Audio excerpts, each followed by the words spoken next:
JJ McCarthy and Michael Penix, fantasy studs? We'll tell you right now on FFT in 5. What's up, everybody? Dave Richard and Dan Schneier going through our thoughts, our feelings on JJ McCarthy and Michael Penix and whether or not these guys will be a part of your fantasy football plans in 2024. And yeah, we're doing it before the draft. We're weird. We're crazy like that. We've written profiles on these guys, and we want you to go and read them on CBSSports.com. Not just these guys, but basically every prospect that you've heard of. There's a profile there, all part of our coverage leading up to the 2024 NFL draft. Dan Schneier, you studied JJ McCarthy more than anybody else on our staff. What did you learn? I learned a lot about JJ McCarthy, and what I like the most about JJ McCarthy is his ability to use the middle of the field as a passer. He's fearless in the middle of the field. He's one of only 3 quarterbacks, I think, who use the middle of the field well in this class. And what I like about McCarthy is that there's really no wasted movement in his delivery. He has no windup. His throwing motion is connected to his feet. He does some things from a quarterback standpoint that you would think you'd see from a more polished quarterback, even though he has that kind of developmental label to him. The tight window throws. His athleticism is really much better than people realize with a 6.823 cone. And you see it on tape too. They use him on design runs. As far as fantasy goes, Dave, what I'm looking for is for him to get into a Shanahan or McVay tree offense. I want to see him in a West Coast style offense where he can utilize play action, the middle of the field. And what I want to see from him that's really going to change whether or not I feel like he is going to be a fantasy success is, can he clean up his mechanics when, 1, throwing to his left, and more importantly, 2, throwing both to his left and his right on the vertical plane. The deep half right now, he doesn't do a great job of changing trajectories on his throws. Everything is a fastball. You saw at the combine, he had the second highest velocity of any quarterback. That surprised a lot of people. It shouldn't when you watch the tape, because he really can rip the ball into tight windows in the short and intermediate range, but he doesn't really take any pace off the ball on the deep half when you need to be using trajectory and touch. So that's something he's going to need to work on to have any success in the NFL, which will mean any success for your fantasy football teams. But I think if he can go to a team like the Vikings, obviously they're the best fit for any quarterback, but anyone in that Shanahan McVay tree, he could have more success early on than people realize.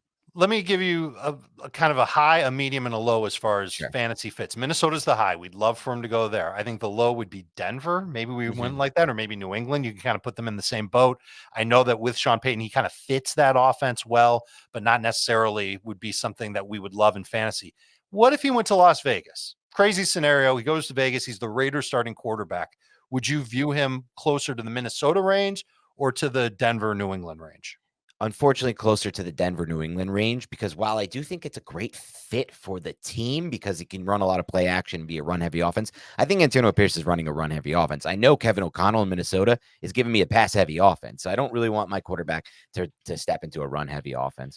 We saw JJ McCarthy in a run-heavy offense already at Michigan. And now Michael Penix. Let me just tell you what I think of Penix. Fearless in the pocket, good mobility, quick release, snappy wrist, more of a see-it thrower, does make some anticipatory throws. I do like his arm strength. He rarely caved to pass rush pressure, Dan. There were so many plays where the defense is getting right up on him. He knew where to go with the football. I loved it. Rocket velocity on his throws. You mentioned that with JJ McCarthy. I think Penix has it too. His ball placement was solid on longer throws, but better on the shorter and intermediate stuff.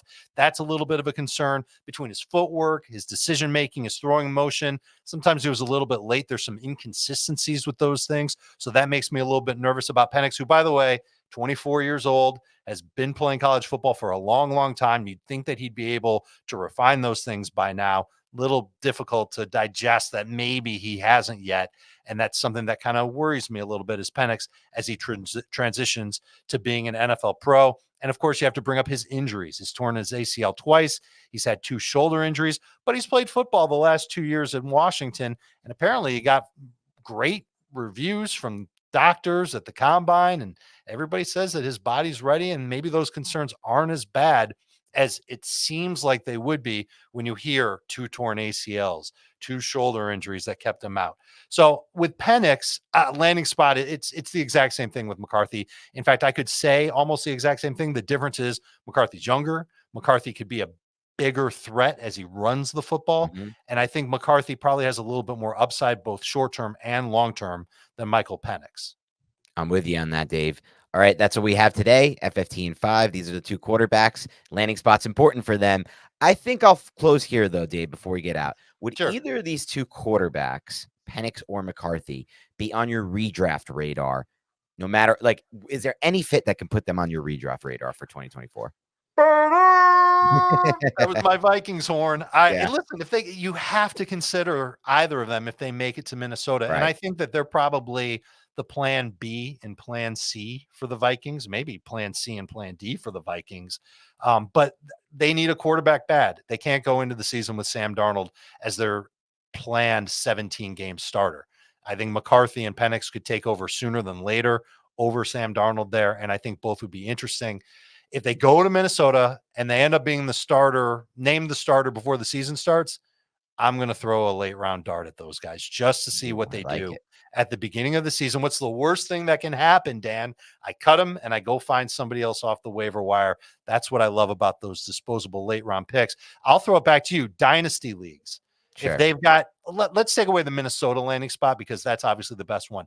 I don't know what you think the second best landing spot for those guys would be. Maybe it's Las Vegas, maybe it's Denver.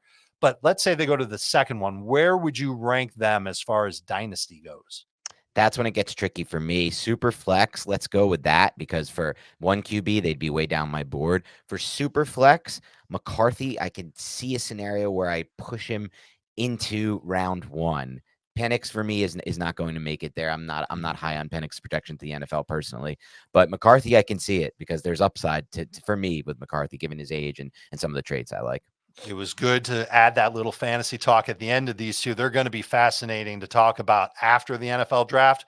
More draft prospects on FFT in 5 coming to your ears soon.